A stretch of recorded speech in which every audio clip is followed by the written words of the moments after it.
So I think that would be quite a good thing to kind of cover. We asked it off the podcast, yes. So we should probably bring it in because sure. Again, it's something people often don't realise, and I often see pictures of trees where the tree's as big underground as it is above the ground, and but the same sort of depth type thing, and obviously that's not necessarily the case. Well, it isn't the case. It's not the case, generally speaking. I mean, to have 25 meters of soil for a tree to expand freely into, there's probably hardly any place. There's hardly anywhere on Earth that would be the case. Trees can put tap roots down very deep.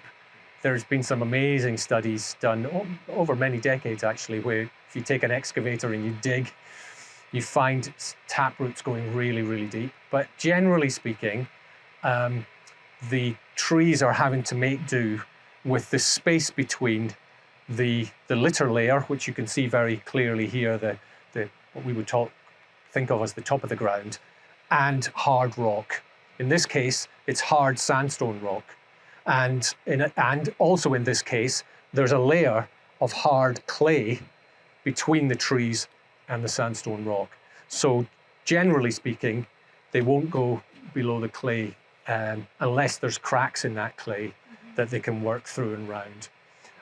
So a lot of what's happening below ground here, although it's incredibly important, it's happening in 30 centimeters from the ground surface, so just the length of a ruler, maybe down to a meter. We think we're seeing some activity all the way down to a meter, but it's tapering up. It's tapering off.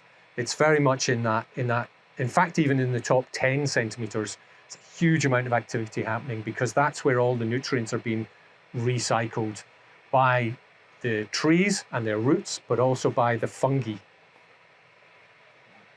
and the other microbes. Yeah, that's it. I mean, people often don't think we often call it the sort of the root plate, which you see in forestry a lot when a tree comes down. It lifts up that very relatively small area. Yes. And that tends to be where the thicker, stronger roots are. Yeah. And in some soils, it's even shallower.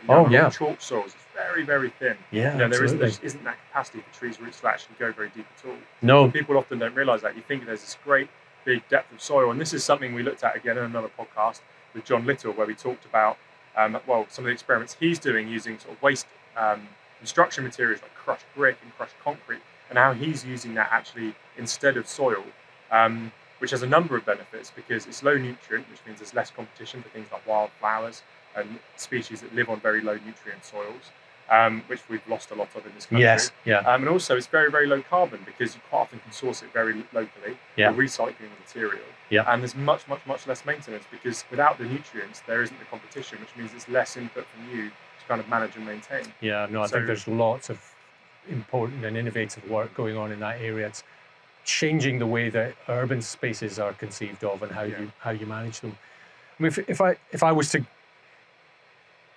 dig out 30 centimeters of soil here, by the time you get down to that level, it actually looks like building sand. Yeah. Down here a lot of the time because it's not that rich, mulchy, organic soil all the way down. That's certainly there at the top, but once you get a few tens of centimeters down, it's either very hard clay or it's this crumbly, sandy soil. So yeah, trees are very, very good at using the below ground resource effectively for anchorage and for nutrients.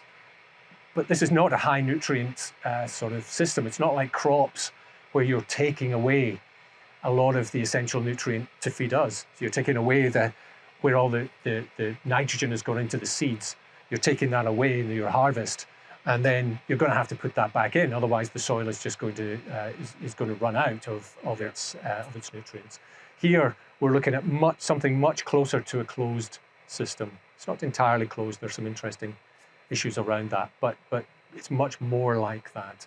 And that also means that it's surprising and challenging for us to understand why increasing the carbon dioxide is something that allows the trees to at least increase their take-up of carbon dioxide. Whether it allows them to store it or not is something we still have to find out.